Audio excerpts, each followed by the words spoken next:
আজকে জুমার দিন আমারে 2 রাকাত জুমার নামাজ পড়ার সুযোগ দে। ও নবীর উম্মতেরা, নবীর আশিকেরা, হুসাইনের আশিকেরা গো, এই 2 রাকাত নামাজ জুমার নামাজ ছাইরো না, আমার নবীর শাফায়াত নসিব হবে না। রক্তে লাল হইয়া যদি হুসাইন 2 রাকাত জুমার নামাজ পড়তে পারে গো, আজকাল থেকে কথা দিতে হবে জীবনে কোনোদিন জুমার নামাজ ছাড়তে পারবা না।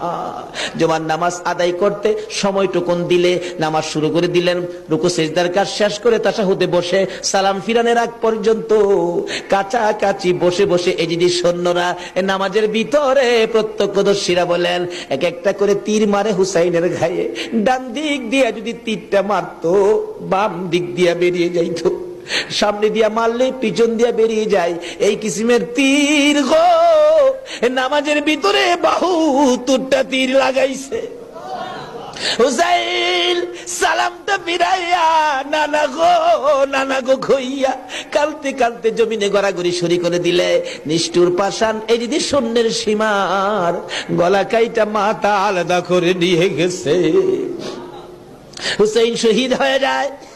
ওদিকে দিয়ে ডাকতেছে। মহরমের 10 তারিখ সন্ধ্যা যখন হয়ে গেল, উম্মে সালমা বলেন